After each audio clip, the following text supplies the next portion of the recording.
Problem હતો? 10 વર્ષથી આ પ્રોબ્લેમ હતો પગમાં. પછી પેરાલિસિસ નો હુમલો આવ્યો. પેરાલિસિસ નો હુમલો આવ્યો હતો એટલે તમને પગમાં પ્રોબ્લેમ હતો? હા. તમે હાલી નહોતા શકતા? ચાલી નહોતી શકતી. 10 વર્ષથી? હા. ને અત્યારે તમને ટ્રીટમેન્ટ આપી પછી કેમ છે? સરસ થઈ ગયું અને ચાલતી થઈ ગઈ સરસ. કેટલી વારમાં ચાલતા થઈ ગયા તમે? કલાક 1.5 કલાકમાં. 1.5 કલાકમાં. બેન તમે શું કહેવા માંગો તમારા બેન માટે?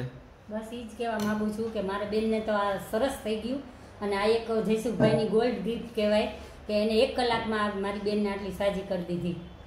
10 વર્ષથી આ હાલી નહોતા શકતા પેરાલિસિસ આવ્યા પછી? હા, 10 વર્ષથી એ લંગડાતી જ ચાલતી હતી. એનો પગ આખો ખેંચાઈને જ ચાલતો હતો. અત્યારે જે પગથિયા તો બિલકુલ નથી ચડી શકતી. પકડ્યા પછી એકી હારે 2 પગથિયા પગ મૂકતી અને પાછી પકડીને વળી પાછું 1 પગ મૂકે 2 પગ મૂકે એ રીતે ચાલતી હતી. અત્યારે સડસડાટ મારી જેમ એક પછી એક પગથિયું વગણ ટેકે ચડી ગઈ. બેન 1 કલાકમાં તમે હાવ કમ્પ્લીટ થઈ ગયા બેન? સરસ થઈ ગયું. આ બધું સરસ થઈ ગયું.